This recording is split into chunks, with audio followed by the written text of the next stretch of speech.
Before we get started with today's show, I wanted to tell you about another great ESPN podcast, Baseball Tonight with Buster Olney. Major League Baseball has finally returned. So where were we? Buster will get you caught up on all you need to know about who the favorite is for this year's World Series and more with player interviews and the best writers and analysts in the game, like the legendary Tim Kirkjian. Be sure to check it out. You can download and subscribe to BBTN now, as well as The Right Time, wherever you get your podcasts.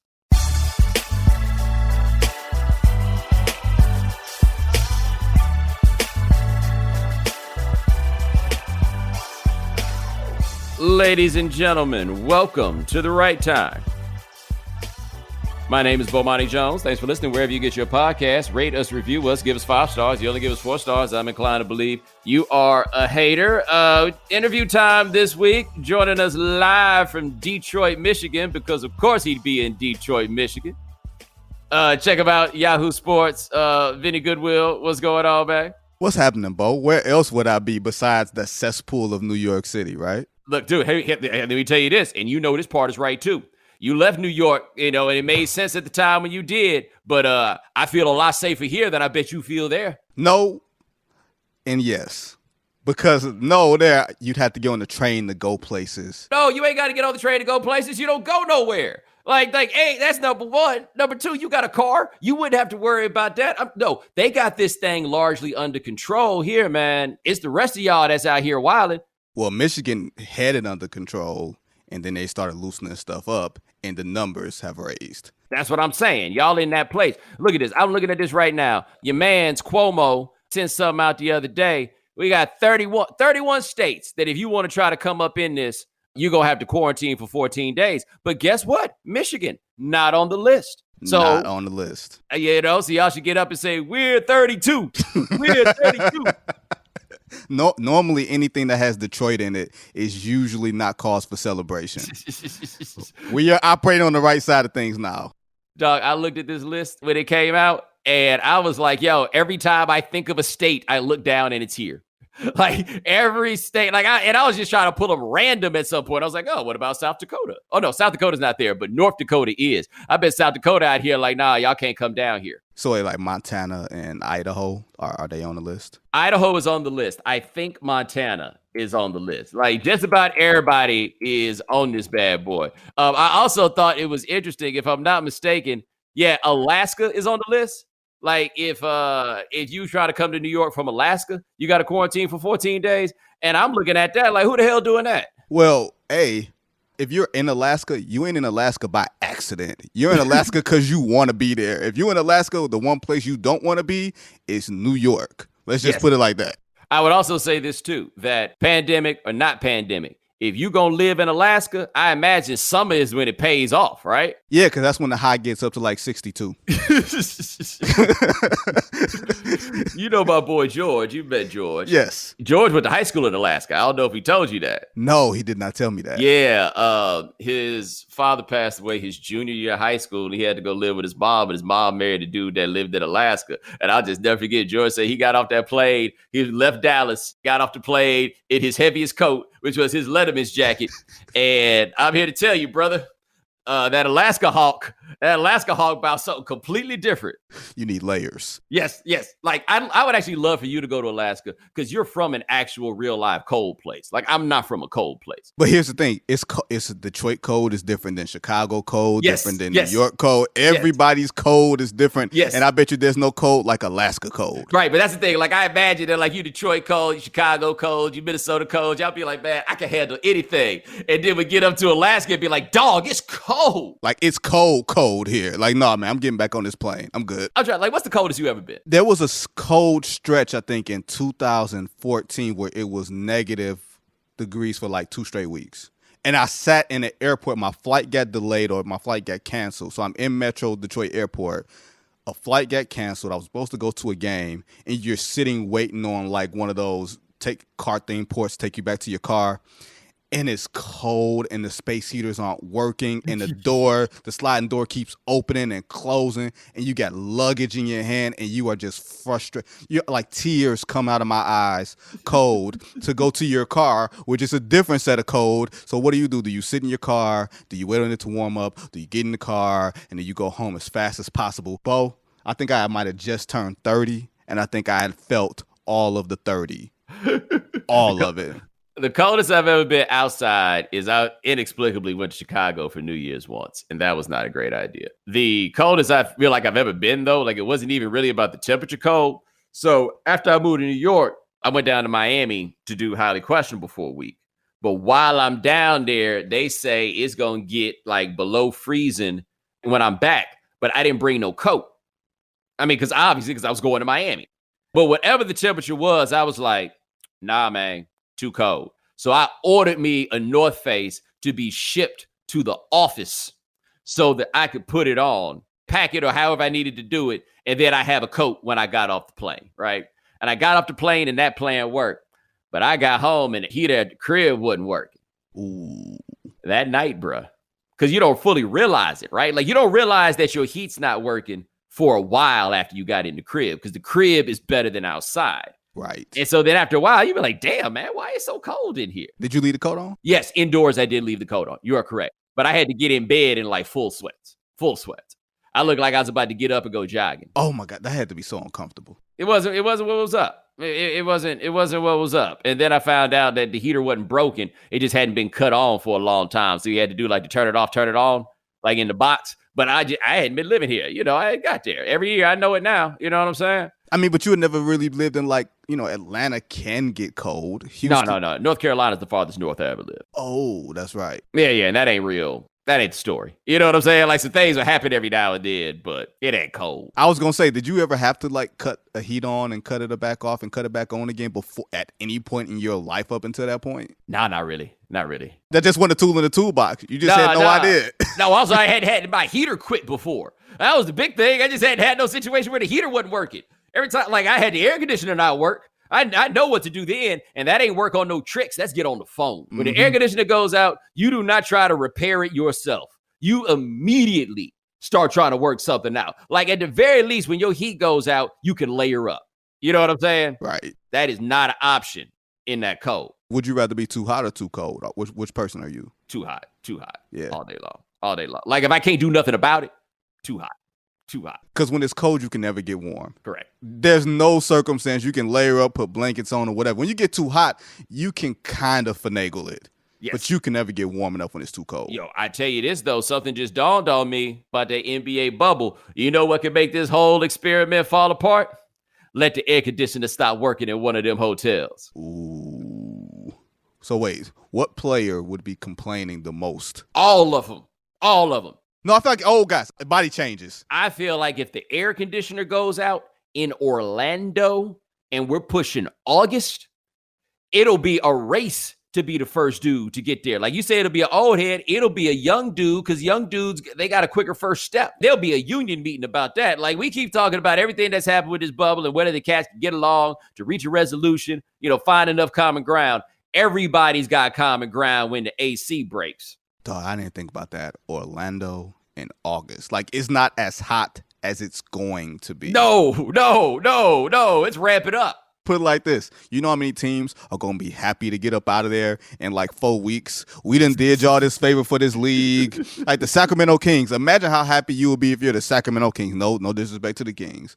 But if you're the Kings and you Marvin Bagley and you can't stay healthy and you out here doing this for the league and y'all don't make the playoffs, get me out of here and take me back to Sacramento. Or wherever, right? Like wherever I got to go to get out of here, take me back to it, man. Like, I do wonder how this is for these teams that know they ain't got no future in this. The Washington Wizards. And to keep their asses in shape to play ball for what, a week? Not even a week. You got to go through the pre-training. You got to go with the training that once you get to Florida. You got to go through these exhibition games. And then you got to go through 8 of these regular season games without your best player. Your best player who's been playing with a bad shoulder since November put up career numbers, and then the bad shoulder is not worth it anymore. Don't get me wrong. Bradley Beal went for who, for what, but nobody else could go for who, for what. We out here shooting blanks. Well, hold on. Davis is like, yo, I'm about to get paid. I get that, though. I get that. Put it like this.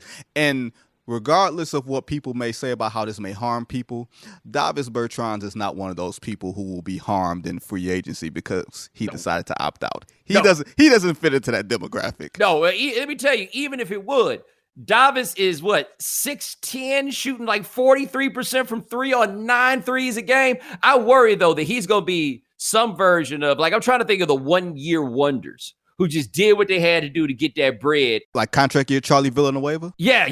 Because here's my thing about Davis. I don't know about him. Do you? Like, other than he been making these threes this year. Besides the obvious? Yeah, I don't know nothing. Like, I don't know anything about his game. I don't know what he's been doing previously. For all I know, this is like a natural arc in his career that he's developing. Davis going to turn this into like $20-something million a year. Yes, he will. I'm tall, and I can make 43% of my threes. He is a delicacy. Yes. You know how many teams, like there's another guy from UNLV, Christian Wood. He plays for the Pistons. He can defend the rim. He can shoot threes and finish. He's going to get all types of the money this offseason. Yeah, because like, can Miles Turner do all three? Because Miles Turner can protect the rim and Miles Turner can shoot threes. Can he finish? He's not really a strong finisher. Right. You got to get him there. Like, he ain't going to get himself there. You got to get him there. Like, he ain't going over the top of you and he ain't finishing through you. You can finish through somebody, shoot threes, and protect the rim. You are as valuable as a two-way swingman at this point. Yep, you're the 3-and-D guy. Yes, that's the new one. You can make it happen. That's more than 3-and-D. Yeah, that's real. Because 3-and-D is a different kind of D, right? Like, it's like that rim protection. That's the thing. We used to talk about shot blockers. Now we talk about rim protection because it's a different concept, but it matters, right? Like, guys just don't block shots in the numbers that they used to. Like, the game now is just being able, your presence stopping everything once it gets to the rim. If you can do that, you play forever. And not just that, you make a dude think twice before he even gets there. Yes. I don't know if there's an analytic for that, like shots stopped from getting you there, but there's a value to guys saying, okay, I won't block 2.5 shots a game, but I'll prevent you from getting to the rim 10 times. I'll make you take a low percentage mid-range jumper before you get to the rim and can get me in foul trouble or something like that. Like, no, there's an inherent value in that, and teams are forever looking for that type. Like, Embiid get in the middle of the lane, and it's like cats are shooting with their eyes closed now. Someone massive.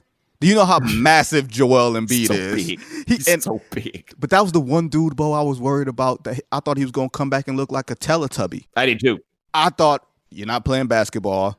You are sheltered in place, and you're doing nothing but what, Shirley Temples? Whatever his, topic du jour is of the day. I was worried that he was just going to look like just mid-heavy. Well, I mean, every other time that he could miss a week and a half and he comes back like 10 pounds heavier. Like, he earned that skepticism. Yeah. He is back. When he was in that hazmat suit, I was like, yeah, this looks like a joke. But take off that hazmat suit, Joel. Let's see. Let's see what you hiding behind. But here's the other thing I think, too, though. I think one thing he did know, let me tell you who was going to come back in shape. We knew Ben Simmons was going to come back in shape. That competition is always going. And at least apparently somebody told Joel, you ain't going to be able to complain about him not shooting if you show up fat. Because Ben Simmons can't shoot, he's always going to show up in shape. He knows because of the flaws that he has that he cannot.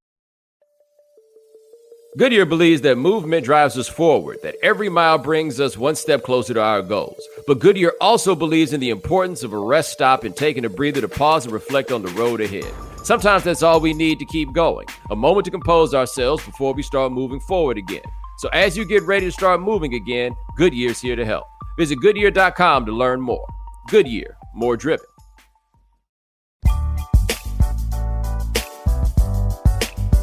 Now, one thing, like a little gear switch, not really a gear switch. We got to be honest as we talking about this bubble. You and I talked about this the other day because I asked you, like, when are the games going to actually start? And you told me, and I told you, I did not give a moment's thought ever at any point to when any of the actual start dates of any of this stuff was because it never dawned on me that this was actually going to happen. I am blown away that, at least from what we've been told, the NBA seems to have found a way to make this work. Dude, I got sent a 110-page memo from the league, by somebody who was showing me all the security measures that they had to take, all the amenities, everything else. Like, this was a really, really ambitious venture that they were pulling off. And then when you got Dr. Fauci basically saying, hey, if anybody's doing it right, the NBA's doing it right. I'll tell you this, Bo. If there's one guy whose opinion I trust right now as far as an administrative person on all this stuff, it's that guy. And if he's saying, hey, the plan is a great plan, I'm going to rock with him. I'll say this. The players got a pep talk, I believe, from Michelle Roberts, from the stars, and it had nothing to do with about the integrity of the game. It was, we got to get this money. If this don't work, not only will you not be getting paid for now, they gonna open up this CBA and it's gonna look bad. But if you a dude who you trying to get your next contract and you come off a rookie deal, or you incentivized. If you're a guy that's a 7 for 8th guy and you want your big deal to stay in the league, you're incentivized. If you're a star, you just want this thing to keep going. So everybody had a motive to keep this train moving. Yo, I understand why people are viewing this very cynically. Like those who are, I get where they are coming from. But they got to go get this money, man. Like there's just and I've been saying this from the very beginning, the financial consequences are so dire if they do not play basketball. And for the players in a way that is different than for the owners, because you're right. The owners can open up this CBA. Hell, they might still try to open up this CBA after this happens. But they got to go get this bread. I think the owners are still going to open up this CBA after all this is over. Everything that I've heard, I would not be surprised. They're taking a bath in this. They're not getting butts in seats. Some of these people did not get their TV money.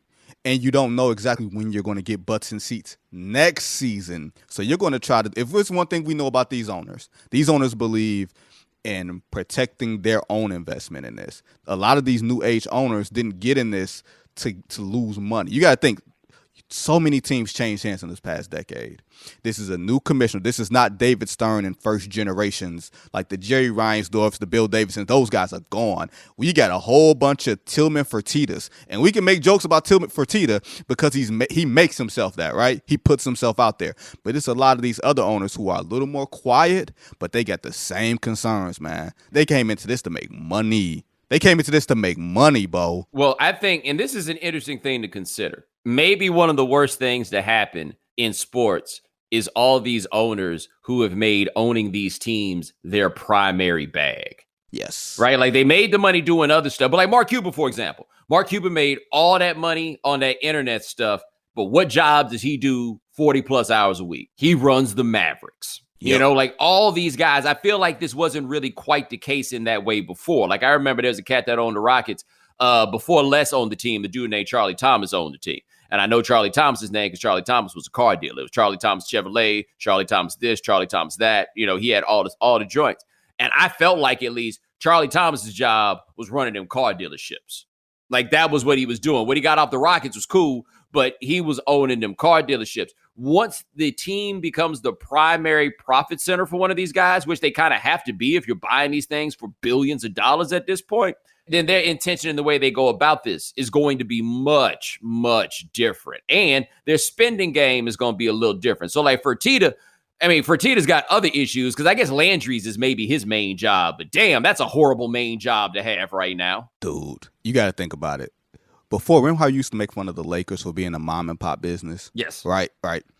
If you think about it, this isn't hurting them the way that it's hurting everybody else because every business right now is hurting. Even if you've got something up, if you're in real estate, you're hurting. If you're into restaurateurs, you're hurting. If you're into a bunch of other things, you are hurting. Like there's no safe haven for you right now. So the Lakers, they got that TV money, so they're good on that end to some degree. And I've heard that they're still possibly losing money, probably just because they don't own Staples. You know what I'm saying? But right. This is going to have massive effects down the line. And I think owners are trying to go into like revenue protection mode after this is over. This is their chance to open up this CBA. Well, you make a good point, though, about arena ownership, but I think it goes in a different direction where they don't own Staples. And so therefore, the reason they're not taking a bath in that way is one thing we do have to remember is how many of these owners are like the people that run the arenas, right? The people that own the arenas. You know what they're not having in those arenas right now?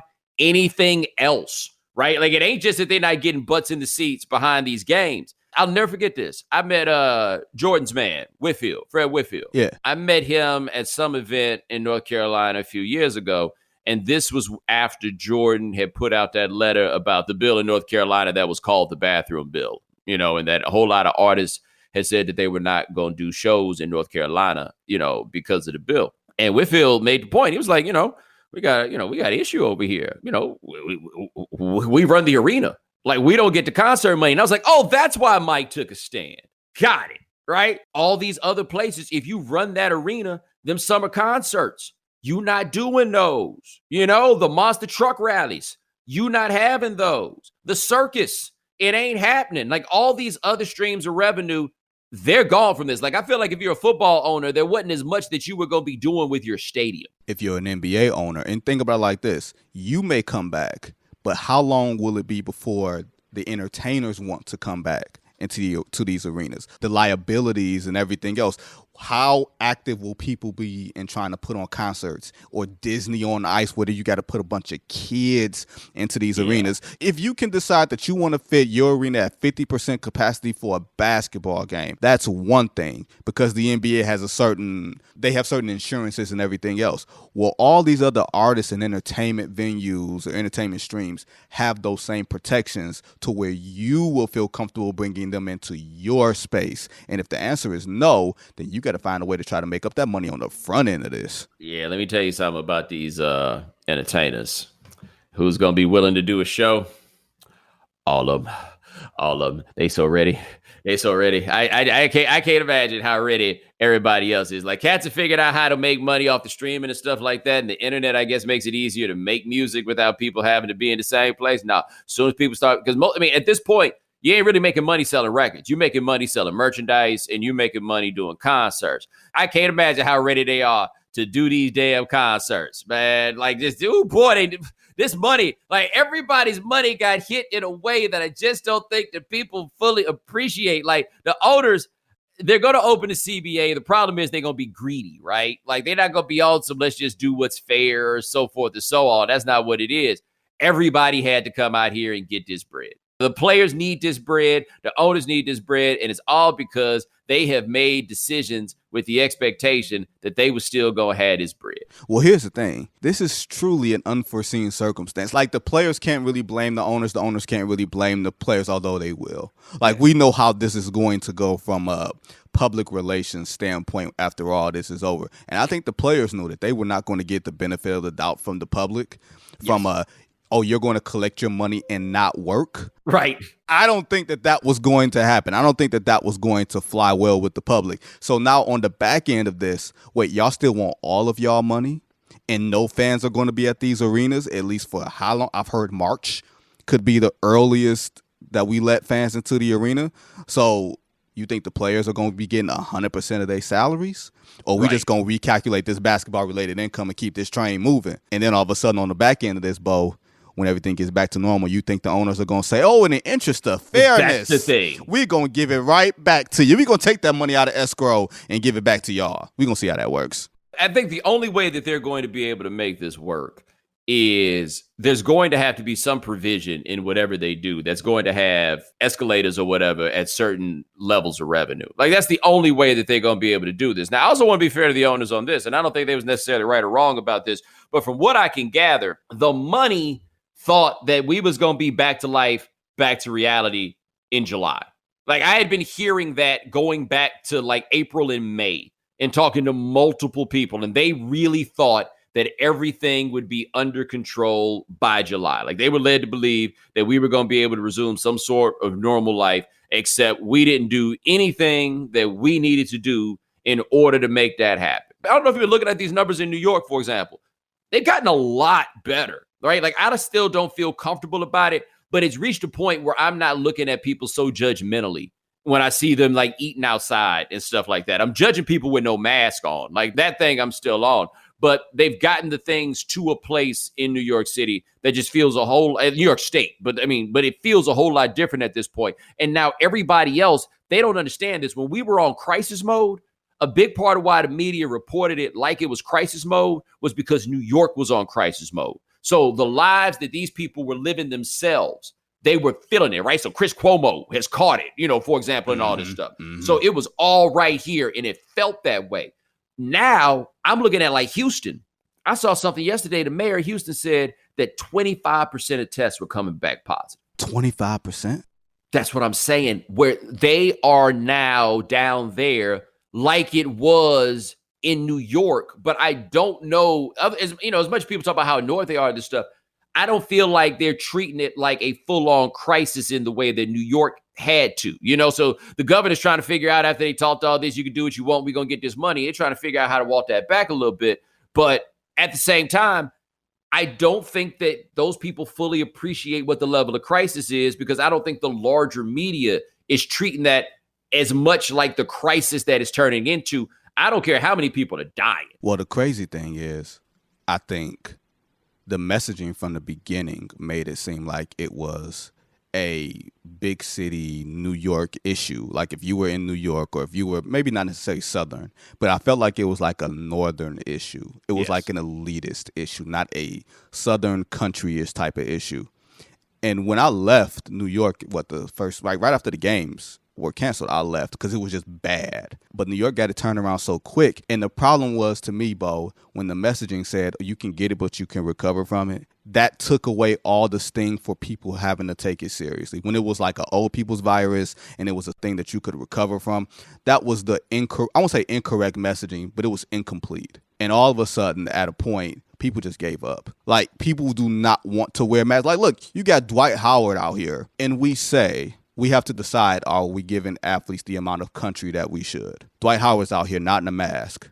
Dwight Howard's out here saying he doesn't believe in vaccines. Like, what side of the fence are we going to sit on when we say, well, these athletes have a lot of sway in the public and everything else? But when you say stuff like that, Bo, that is damaging. It is. But I will say this. If there's any player down there, if you're like, one player is going to say this, if there's one player that, like, I'm glad is the player to say it, I'm glad it's Dwight.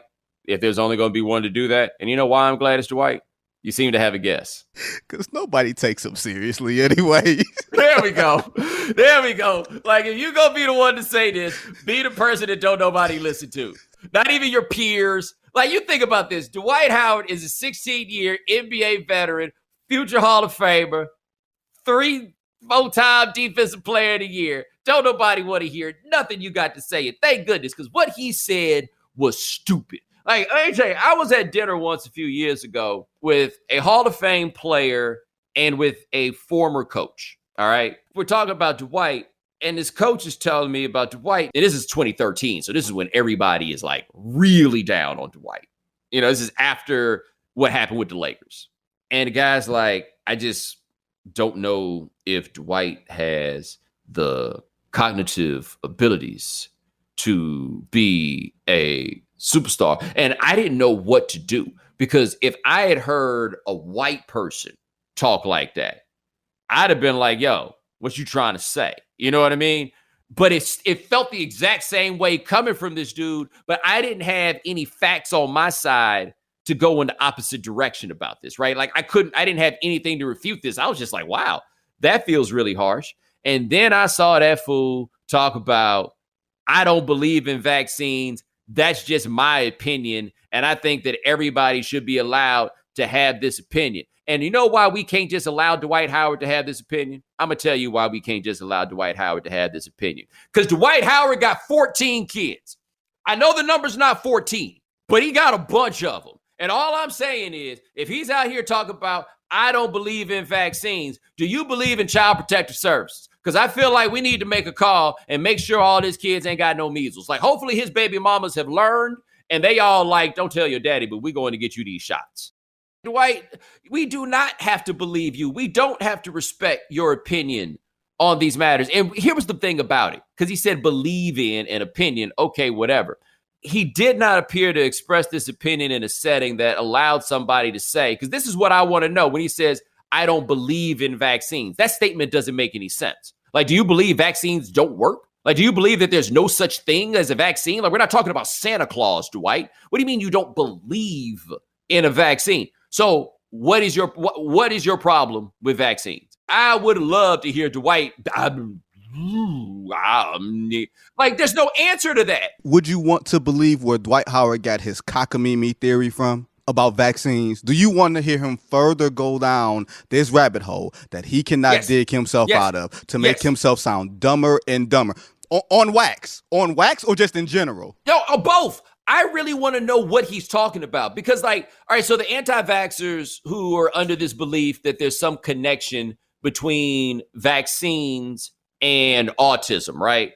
There doesn't appear to be like a real link that they're talking about, but at least I understand the argument that you are making here. Now, is Dwight saying that he doesn't believe in the idea that a government should force you to, put something into your body? I mean, do you think Dwight's thought this out that far? No, I don't, which is why I'm not taking it seriously. Even if your statement has some type of factual belief behind it, if you can find it, I don't trust Dwight Howard to be the one to have that line. I don't trust him, and neither do you. Yep, but that's good. That's like I say. Let him be the one to say that. Like LeBron get out here and say it, we might have a problem, right? Like this might be a thing if LeBron does it. If James Harden, right? If he gets out here and says it, it might be a problem. Luka. If James Harden says it, will it be a problem? Remember the bandana he showed up with? Yeah, that's true. But like, isn't he a big deal in China?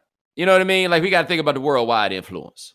That's all I'm saying. Now that part is true. And that's all I'm saying. This Dwight, I don't think he got the influence nowhere. I don't think Dwight got the influence in Atlanta. I'm not even sure Dwight got the influence in his house, and I'm pretty sure he lives alone. Well, here's the question. What do you think LeBron's reaction was when he heard Dwight Howard say that? Just the eye roll. Just like how much rolling his eyes at Dwight has LeBron chosen to do this year? Because look, you and I have talked about this with Dwight, and it is the strangest thing. Nobody thinks Dwight is a bad guy, but the level of disdain that people in the NBA have for him is like, it'll catch you off guard. It's off-putting because I don't know if you've ever been in the same room with Dwight, but he comes across as a regular dude by and large. But the one thing, like you said, he tries too hard to make people like him, and he comes across as like annoying. Or he says the wrong thing at the wrong time, like the vaccine comment, like the why do I got to wear a mask in public comment. Fool, because you're trying to protect this money. That's why. Don't you get it? I feel like that is the usual reply to when Dwight Howard says something. I feel like you got to pull him to the side and say, fool, don't you get why we doing what we doing here? And he says, I get it. And then goes out and says the exact same thing. I'll give you the perfect example for that, Bo. My birthday is December 4th, okay? Back in those days, the cutoff date for when you were allowed into school was December 1st, all right? I got snuck into school because my parents did not want me sitting at home, and I knew way too much at that age to be sitting at home. So my birthday came. They fudged the numbers and all sort of type of stuff. They made it look like I was a year older than what I was when I was in kindergarten. So they said, Vinny, when they ask you how old you are today, what are you going to tell them? 6. So they drilled me on this for an entire day when I was turning 5. So I go to school. Vinny, how old are you today? 5. That's Dwight Howard. Dwight, what do you say when they talk about vaccines? I'll say I believe in the vaccine. I hope we can find one. Dwight gets on a live stream. Dwight, what do you think about this vaccine stuff? I don't believe in vaccines. That's just me. Fool, that's not what we rehearsed. That's Dwight Howard. That is not what we rehearsed. This is not what you were supposed to say in public, fool. This is what Dwight Howard is. I wondered if anybody even bothers to rehearse with him. Not anymore. At what point do you give up on trying to get him to say the right thing? I would venture to say probably after that first year in Houston. Because he was a big enough deal in L.A. Remember all the D12 stay stuff and all sort of type of stuff? So you were trying to make sure that Dwight said the right things. And then when he went to Houston, you probably still had something, because he was still a fairly productive player. So you had to train him up a little bit with, with the PR staffs and don't say this, don't say that. And Dwight just did what Dwight does. I think he's past the point of no return. I think it's funny. And I think he's a first ballot Hall of Famer. I think he's one of the greatest defensive centers of this generation. There's very few people from a defensive side. He's probably top 5 defensive center of all time. Maybe number 5. He's up there. Probably put Robinson, Elijah Wan, Jabbar, and Russell. And that might be it. Yeah. He's just Dwight Howard. And then I would probably put him above Mutombo. Yeah, well, see, Mutombo was a defensive center for a different era, right? Because he didn't have to jump out. Dwight was futuristic, like he's not Olajuwon, obviously, but he is kind of, I think it's fair to say, I don't want to say a poor man's version of Olajuwon, right? But he's like a stronger version of Olajuwon, but he gives you a lot of the versatility that Olajuwon gives you. I'll give you this one. Is he an upgraded Alonzo Mourning? It's a good question. Because again, Alonzo Mourning, another center of a different era. Olajuwon feels like the best comparison, style-wise and size-wise. Yeah, because that's what I was going with Mourning, because Mourning's not that tall. And Olajuwon's not. Like, we say 7 feet, we give 7 feet to every center. Yeah. All these guys ain't 7 feet, man. Well, Olajuwon was like a wrestling 7 feet. They're like, yo, he from Africa. That make him seem even bigger. But Olajuwon is like 6'9.5", 6'10". Yep. Olajuwon's out of all those guys. Like Olajuwon and David Robinson are the two where I'm like, oh, no, they can play today. If David Robinson played today, David Robinson would be shooting threes and like all this other stuff. But he could play today. Olajuwon, same thing. Olajuwon would be facing the basket, shooting threes, all of those things if he played today. Olajuwon would be illegal. When you hear illegal, he would be illegal offense. He would be illegal everything. Like, you could not game plan for Dream now. Like, playing 18 feet out, being able to do all these other things from all these different points of the floor, and he could probably play pick and pop too. He would be illegal. All these things that we say about big man, we can't build around a big man, he would completely change that. Yeah, and the other thing about Olajuwon, he is an ornery man on the floor. Like, after he went off and got the H, right, and he started chilling out and talking all that stuff. But prior to that, I told you, my brother had a friend who said he used to sit courtside at Rockets games, and a ref make a call Olajuwon don't like. Olajuwon look at him, point his finger, suck my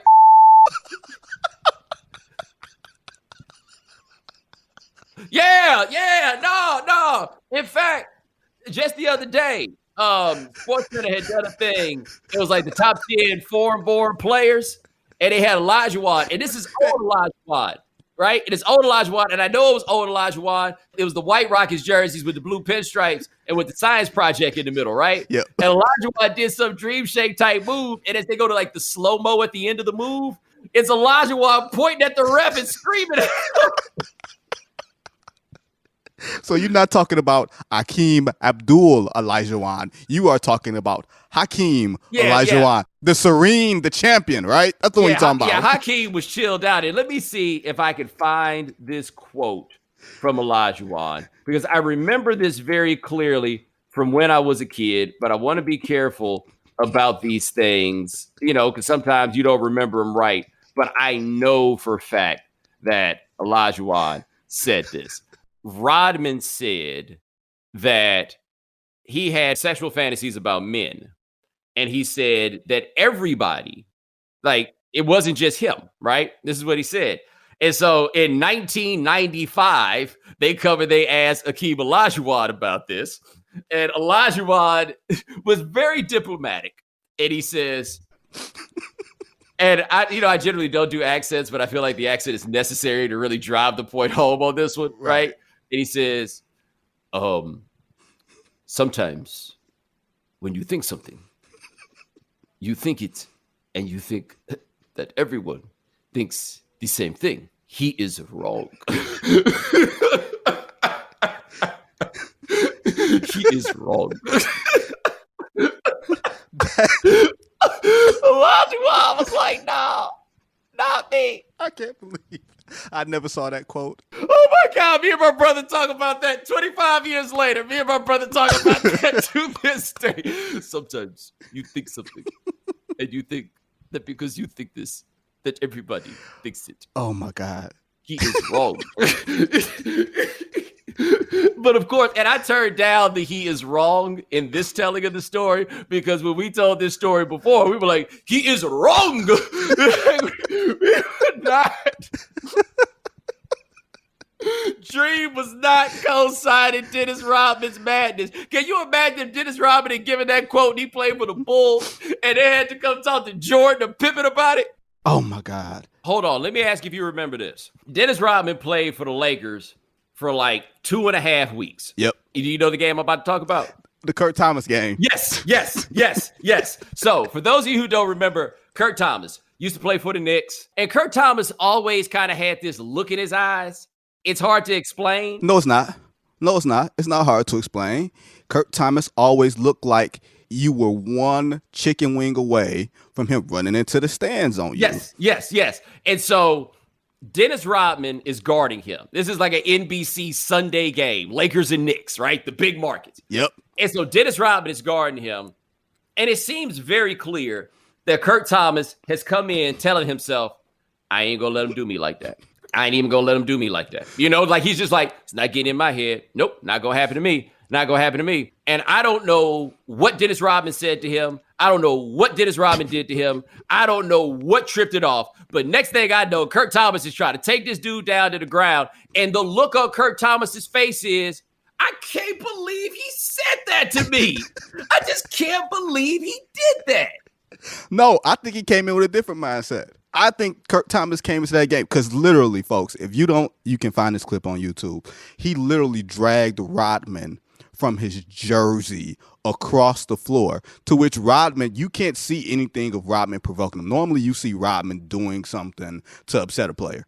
There was no evidence of that. I truly believe Kirk Thomas came into that game saying, first chance he do, I'm going to him up. I'm not even going to take it. Put it like this. I've heard Shaquille O'Neal say things like that in reference to players he was mad at. I'm going to mess him up. I'm going to mess him up.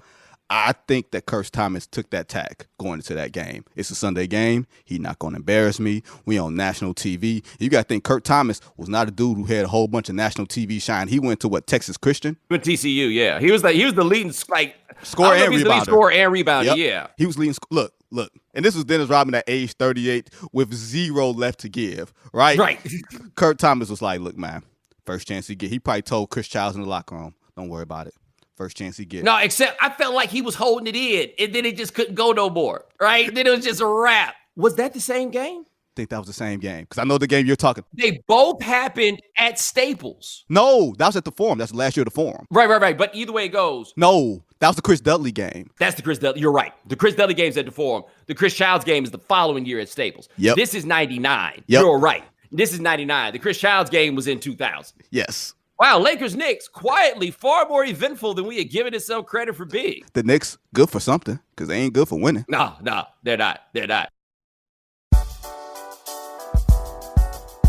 By the way, do we have any idea how this is going to go once the season starts back? I just watched Nikola Jokic play point guard. Did you see Bobo? I did. The question with him is going to be, A, can he guard anybody on the perimeter? And B, just is his body like that? Like Porzingis is the same thing, right? Like dudes that are 7'3", 7'4", how much can they actually like physically withstand? I don't know how much they can physically withstand, but here's one thing I will say. If you're worried about a team having stage fright in the playoffs because they've never been there, they've never done it before, this year kind of removes all of that. If there's a way for you as a role player to take out intimidation and all these other type of things because you just hooping, this is rec league. You know what I'm saying? Like, this is not rec league. This is pro-am. This is pro-am with just music in the background. No fans taunting you or nothing like that. Yeah, you got the eyes of the world on you. Ain't nobody going to catch no stage fright. If somebody catches stage fright, we know that they can't play. We know you ain't built for it. If you can't handle it this year, right now, you ain't going to be able to handle it. So Denver could be just as dangerous as Houston. And I can't believe Jokic looks like this. He looks like half a Jokic. I thought he was Porzingis. The first time I saw a picture of him, I thought he was Porzingis. Do we like Big Joker? Do we like Little Joker? Right? Which was the guarantee? You know what I mean? Like we don't know. Is the Big Joker the one with the guarantee? That's gonna be the question that we have here. But I think, was he ever like? I feel like he was really big, but I don't feel like he was putting that big into action. I felt like he used the big to his advantage, but not like a big to where, you know, Rick Mahorn, big booty type of big. Right. You know what I'm saying? But just like, this is part of the package. This is just because he's beating you off skill. Now, he may use that big underneath the rim because he can't finish over the top of you. He may use that girth. Now, I'm curious to see how he finishes under the rim, if he finishes under the rim. But if they keep him out there 15, 20 feet and just have him, you know, play Sabonis ball, then we got something here. This is a bonus. Like, that's the thing, you just named it. He's Sabonis. Like, I've been trying to figure out the proper comparison for him. And you're right. He's Sabonis. And that is a frightening thought. We got to see old Sabonis. We didn't get to see young, non-Achilles Sabonis. This is maybe the closest thing that we get to see to real prime Sabonis. And I don't even consider Jokic a superstar. I don't know if you do, but I think there's 3 superstars in this restart. 3. Giannis, Kawhi, LeBron. Yeah. This is my metric for superstar, right? Do you have a chance to win a championship just because we got you? And I think those are the 3 guys who fit that description, right? Just because we got you, we got a chance. Like, we'll work the rest out. But if the first thing you tell me is that this guy plays for us, then we got a chance to do this. So if that's the case, there's 5 in the league then, basically.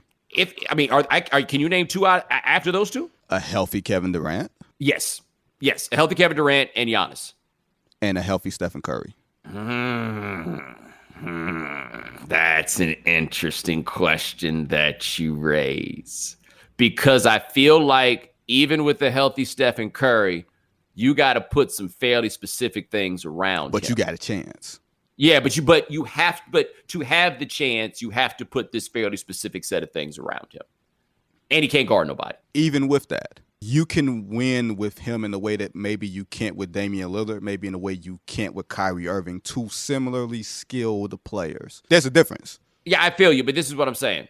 I feel like if you tell me that you have Kevin Durant, you have a chance to win the championship. Yes. If you tell me you have Kawhi Leonard, my immediate response is you have a chance to win a championship. And the same with LeBron.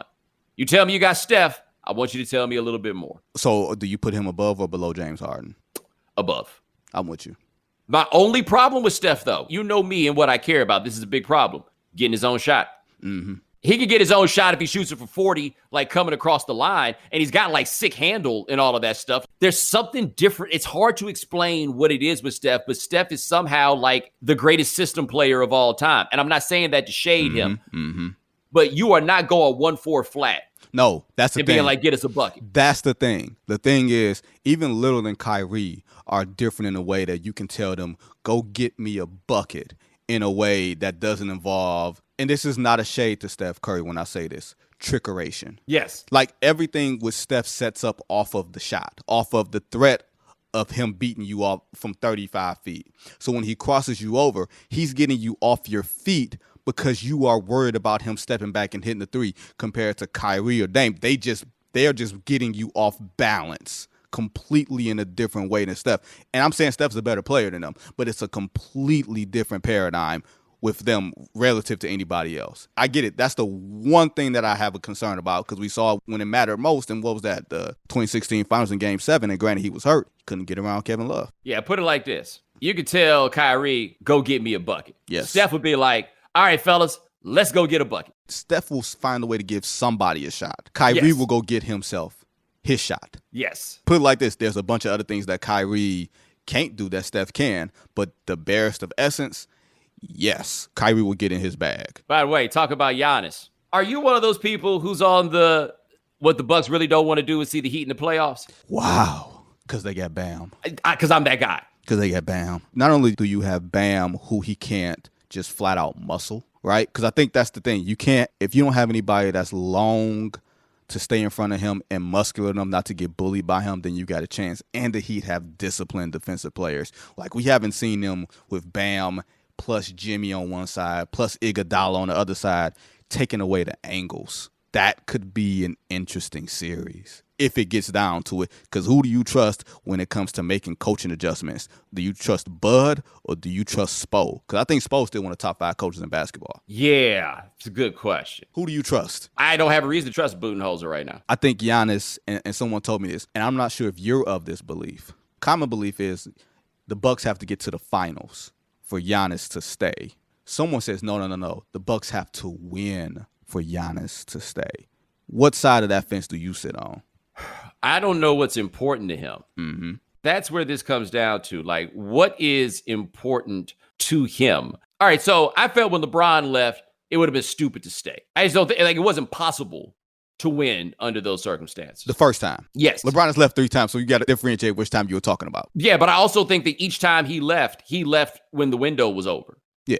The first time, there wasn't a window. Right. But when he left, it was time to go. They just weren't going to be able to win. I think the same thing kind of happened with Durant in Oklahoma City, where he looked at it and he just thought the window was closed. Now, I don't think that was guaranteed, sure, closed window with that team. I think they still had room where they could improve and get better where they were, right? But, he'd been there X amount of time.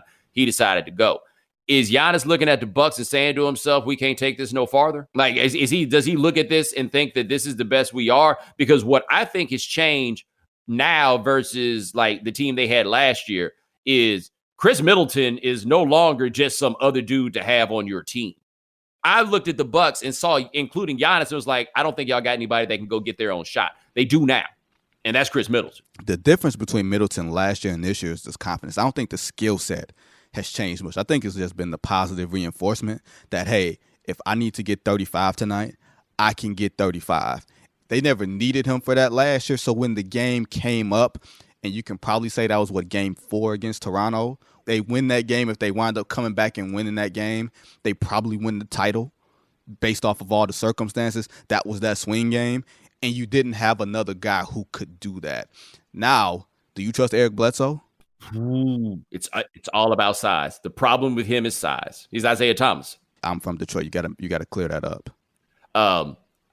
I'm talking about the Isaiah Thomas that we just saw a couple of years ago in the playoffs, who, even though he could give you 30 a game in the playoffs, he'd also have moments where he was just getting his smacked because he's 5'10".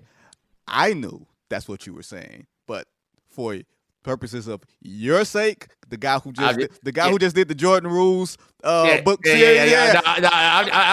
I'm just saying this for you. Did the hair stand up on the back of your neck when I said that? You know what I'm saying? Did you have to catch yourself? No, I didn't have to catch. I know you smart. Yeah. I'm you just smart. saying though, but you like smart. reflex. Y'all, you say you Detroit dudes, man. Y'all got no sense of humor about Z. Depends on what we talking about.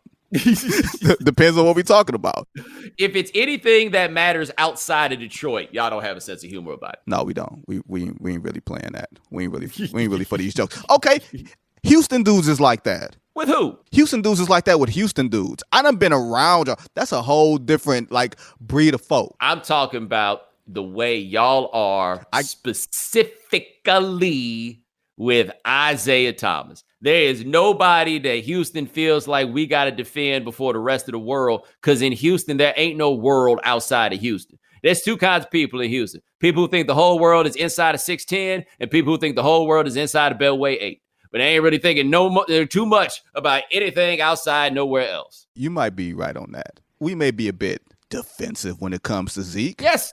I'm not mad at you for being it. I'm just saying. I'm just asking you if you got a little tense. That's why I asked you to clarify. Yes. I knew what you meant, but just for the sake of the record and for my Detroit people who were going to hear this and come at me for not challenging you, I had to set the record straight. That's all. Well, you could have defended yourself. You didn't need me to defend you. You could have defended yourself. But anyway, let me ask you this, though. What about the Clippers, especially now that Patrick Beverley is gone and we don't know when he's coming back? My concern for the Clippers, and I'm going to see if you ride with me on this, I think the Clippers are the best team. Maybe the best collection of players and the best team. But my fear is that they have too many guys that are good at getting their own shot. Sometimes, when everybody has the green light, that's a concern.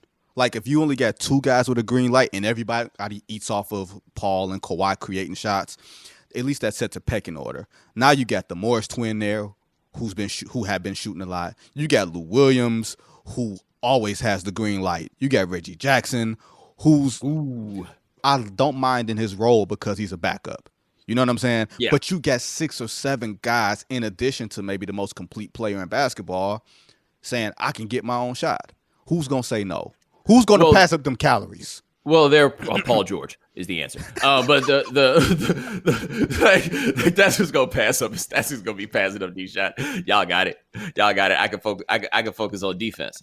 But I contend that the Clippers, one, they don't have people that can get anybody else a shot. Like that to me is their biggest issue. Their best playmaker is probably Paul George.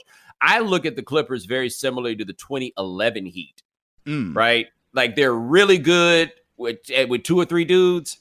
And then after that, we kind of scraping this thing together. Like, they're guys' names that we know, and I'm not saying, like, Lou Williams is a bad player, but we like Lou Williams more than Lou Williams is good. I get that. And the name I forgot, Montrezl Harrell. Now that good got a half, right? Like, that's the guy who doesn't need to be taking all these shots. But without Beverly, if you got to give all this time to Reggie Jackson, you have a problem because he is not passing up the calories. That's the thing. I think it's one of those things, if you decide that Reggie Jackson has to play 35 minutes, and I think I'm of the mind to believe that Pat Beverly will be back. And I think Pat Beverly adds something to this team. Like, I think he's a guy that won't be afraid to say something to Paul George or to Kawhi Leonard. Not that necessarily anything needs to be said, but if somebody's going to say it, it's probably going to be Pat Bev. And in this situation, those margins are thin. Like you said, if Paul George needs to be more assertive, who's going to be the guy to tell him to be more assertive? It's probably going to be Pat Beverly because it ain't going to be Kawhi. Kawhi just going to look. Right. Nah, man, like Kawhi, if Kawhi get the ring out of these circumstances, it's a lot going on. I mean, both you look at it like this. If you can say he's the most complete, healthy player, the most dependable player from a performance standpoint when he plays, why are we hesitant to give him that? Because LeBron's still playing. While that's true, here's my theory. That's the answer. Right. Here's my theory on that. If it's a game, LeBron will give you a game. LeBron can close in and give you a game 7 if need be. I think Kawhi can get you a series. Yeah. I mean, we've seen it. And by the way, Kawhi last year in the postseason, not the best version of Kawhi we've ever seen. Kawhi that year he got hurt was the best version of Kawhi in the postseason that we have seen. My thing is, I believe we have seen the best of Kawhi Leonard, and I don't know how long he's going to be able to keep this up. And I think that a big place where the Clippers got to win in this is that Kawhi got to rest those knees. Like, Kawhi is not on some, I just don't feel like playing. I don't think he can play any more than they play him. No, I think there's like, I won't say chronic thing, but I think there's probably some debilitating issues. The thing that set it off for me was at the beginning of the season, the Clippers sent a medical report to the league when they started resting Kawhi, and the league said, okay, since when has the league ever given the Clippers of all team a break on something? Right. This ain't the Lakers. You know what I'm saying? So I think whatever the league saw with him, they said, okay, you know what? You guys can do whatever you need to do. And here's the thing that I don't think people get, and you understand this, Bo. Basketball players actually like playing basketball because guess what? They still got to practice. Right. If we going to do it, I'm at least going to do it in front of the lights instead of practicing for free for 2.5, 3 hours. So I'm with you on that. I think it's going to be a slow decline. Because if you look at it, Kawhi is bigger than he's ever been, like physically. Maybe the strongest dude in the league. But even back then when it was the best version of himself, he was still a little more slender. Now he's bulky. He's preparing for that. And you got to wonder how long he can carry that weight. And I just didn't realize really fully until last year just how easily he could get his own shot because his game is not graceful at all. Like it's not a really fun game to watch. It is absurdly effective. Well, look, the way that he looks at you look at him getting the shot, you feel like somebody should catch it because he puts it right in front of you. But he's so quick and so strong that you can't catch up to it. Like when you body LeBron, when you stick your shoulder to LeBron and LeBron buckles, you got something. So put it like this, 2 things to think about with Kawhi. He's got that shorter contract, right? That he can opt out after 2 years, I think, with the Clippers, which maybe he gave himself, but I think to some degree they may not be too unhappy with given how his body may work out. But right now, if this is the best of Kawhi Leonard, they're going to go for it right now all out. Yeah, I'm looking at the East too, because like I do think that Bam is a problem for Giannis because he's strong enough and just quick enough. Like you ain't got to shut him down, but you got to be able to slow him down. And they do have one of the rare players who could do that because that guy for the Raptors was Kawhi Leonard. Mm-hmm. Like if you have that guy, you have a chance. If Kawhi Leonard is as good as he is, but a different type of player, the Bucks win that series. Yep.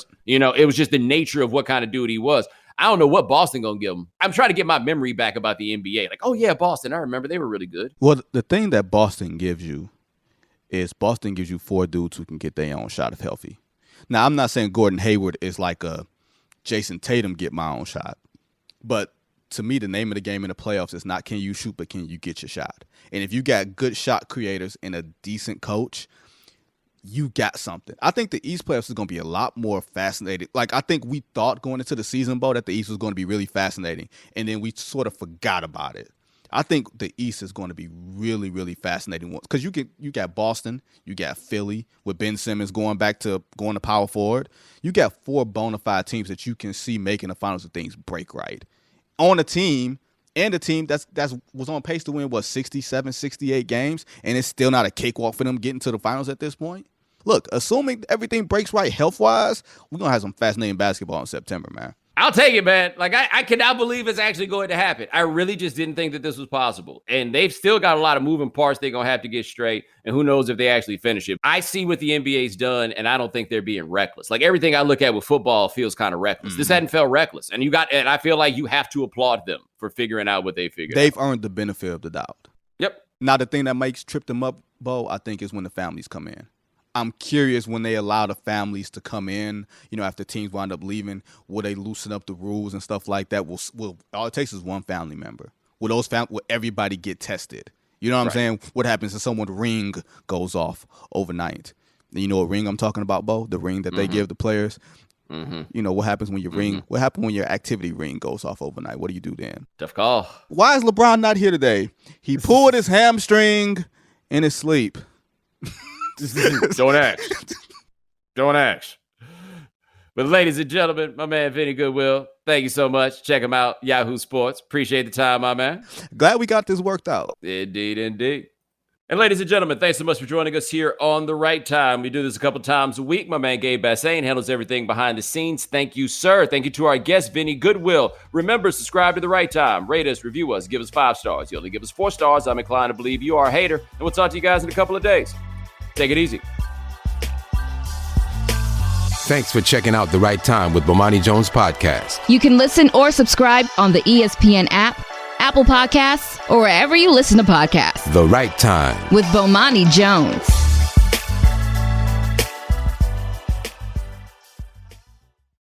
Hello, this is your apartment. I need some favors from you. Your cat keeps rubbing against the kitchen island, and I can't return the favor.